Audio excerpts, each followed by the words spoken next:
Hey friends, I realized last night I did not give you an update on my second mitt. I'm still on ribbing, but tomorrow it should be finished. I have not knit today, and I didn't really knit yesterday. So tomorrow, some knitting is happening. I'm really tired. So Gabe and I are going to be heading to bed pretty soon. I put a spell on you, and now you're mine. You can't stop the things I do, and it's been 300 years, right down to today. Now the witch is back, and there's hell to pay. I put a spell on you. Hi everybody, it's Chrissy from Knitting in the Heights. Welcome back to my channel. It is another Vlogtober day, and my Gabriel is talking at the background. I'm not sure. He's like talking at the TV. It is in the evening right now, and by popular request, I have decided to go ahead and do a reading for myself. I'm going to do a reading around some things that are happening in my life that surround the idea of change. I'm not going to go into great detail because I feel that's private, and I would just ask that people please respect my privacy on that one. If I'm able to share certain things in the future, I will. But right now, we're just going to go around this idea that there's something that is a change happening in my life right now. Everybody's fine, okay? So just keep that in mind. It's going to be okay. But it is a change, and change is hard. Let's just be real. Change is hard for everybody. So the first thing I want to talk about is my deck. I have this great deck. It's based on the Rider-Waite Tarot, and this is my main tarot deck. I love this deck. First of all, it's very witchy, and it has cats on it, and it's very kitschy as well. I'm trying to find and the artwork is really pretty. I'm trying to find a really nice one. So like here, sorry for the glare, but you have like a kitten fighting a crab while somebody's meditating for the 9 of Cups. You have, a thief stealing something in the night. What's cool about this deck is almost every single card has a cat in it. There is 1, maybe 2 cards that have dogs, but by and large, there is 1 animal in each one. And I'm actually looking, does this one not have a cat? I think one has, no, it has a cat. It has a cat. It also has a bird. But the majority of them have cats. Like here's the Justice card. Okay. So to understand the tarot deck, you have to understand there are suits just like in playing cards first, okay? The 4 suits are Cups, Wands, Swords, and Pentacles. Cups represent emotions and the emotional life of somebody. Your Wands represent action, kind of action things. Your Swords represent communication and thinking and thoughts. And your Pentacles represent things that have to do with like the material world and wealth. So for instance, like the 3 of Pentacles usually has to do with people working together in a work environment, as an example. All right, so you have those sets, but you also have what's called the major arcana. And typically what happens is the day-to-day changes, the things that kind of float in and out of your life tend to be with your like minor arcana, which are those 4 suits, okay? But then you have these major arcana cards, which are like archetypal cards that tend to come out through our lives in major pivotal times in our lives, okay? And that's just kind of, so they're more important to your overall life.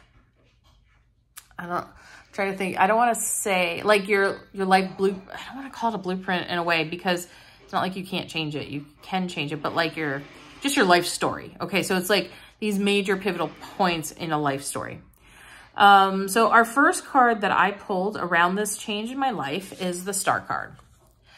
The Star card, and the way I interpret the Star card is it's very much about deep healing and contemplation and coming to terms with things.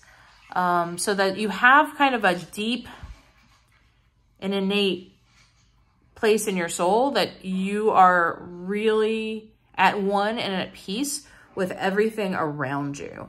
You know, you kind of like, when I look at it, there's sometimes I think of Reiki. And just so you know, I'm a Reiki practitioner. I'm level 2. So that means I can do distance Reiki as well as hands-on Reiki. But, you know, she has like this kind of universal energy that she's kind of gathering from the universe and the artwork.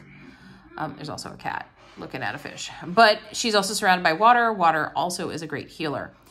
And she's like kind of one with the universe. And so in this period of time I'm coming up to with this change, one of the main things that I'm going to be going through is a healing process that surrounds this idea of change. There's something about this change event in my life that is going to help me heal parts of myself, that's going to help me come to terms with things that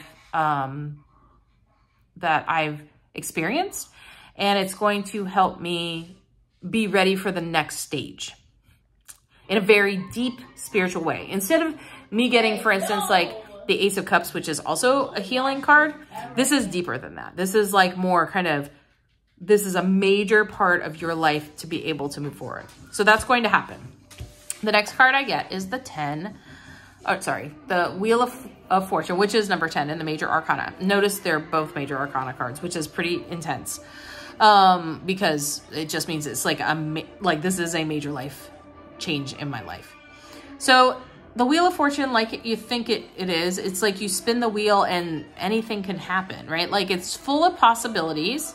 Those possibilities don't always have to be positive, but they're not necessarily negative. Change is not always negative. Change is change, and you can look at it as opportunity. You know, when you make changes, gosh, my kid listens to a lot of music really loud. Holy moly. I'm sorry for my finger. So this is a time when I'm going to see more opportunity than I have seen over, you know, this last period in my life, this last period I've gone through. It's going to expose me to different ideas and ability to grow in different directions. And kind of the chips are going to land where they're supposed to land based on, dare I say, fate, or what the next step really might be for me based on whatever the universe wants. Okay. Or if, you know, if you're a religious person, whatever the creator, or however you term that creator, what they would want for me in my life, whether it be angels or God or whomever, or the goddess, whatever, or just the universe, you know, whatever the universe is going to bring to me. Then the final card is also a Major Arcana card. And what's interesting about this card is has been in major times of change in my life. It has been a card that I've often pulled, and it often represents me directly feeling at one with who I am and coming into my own power. Okay, so that's really important. So I pulled the Empress card. Notice she actually, I mean, she's got big blonde hair, big boobs. She kind of looks a little bit like me, and not just in this deck. In the Rider-Waite deck, she also has curly blonde hair, and she has a motherly figure. Okay, she actually looks pregnant in here, and although I am not pregnant now, I have been pregnant, and my stomach isn't small because I like cake. Anyway, so yeah, so she represents me fully realized in my own power as kind of this figure of a leader, but a leader on my own terms. So she definitely represents me in my full power. She represents me as a mother figure, as a leader, as someone who is very attuned to her natural self and her true nature. But someone that's fully embracing who she is in a very deep and powerful way. So that's how I read this, and, you know, other people can come up with their own thing, but because I'm the one pulling the cards and I'm the one reading for myself, this is why these cards are for me, for the situation I'm asking about. Yeah, so I think this, you know, this is a very positive reading for me. It is a very, not just positive reading, but like it's a very important reading because it is mostly major arcana.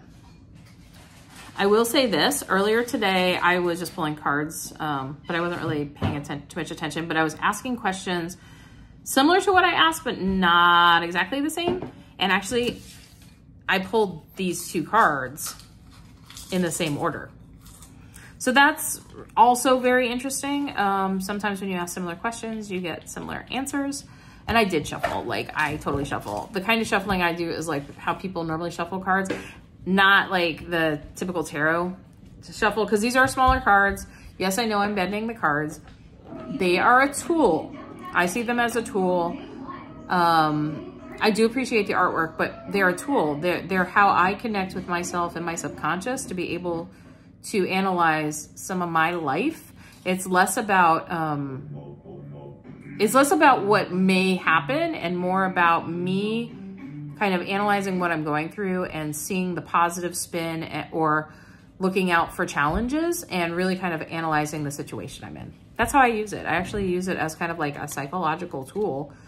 And, you know, if it happens to be fairly on point, which this one is based on my situation, you know, we'll take that. We'll take that. And it's actually a very positive reading, so that actually helps. So I hope that was interesting to you. I know there's going to be edits because I was asked a lot of questions about food and someone's now eating some chips. So anyhow, I hope you enjoyed this, and yeah, stay tuned for some ghosty stuff. See you later. Bye. Just steps from Central Park is 1 East 62nd Street. This is the former penthouse apartment of Joan Rivers. Joan Rivers bought her apartment and found that there was a spirit that inhabited the ballroom upstairs. The name of our ghost in this ballroom was Mrs. Spencer.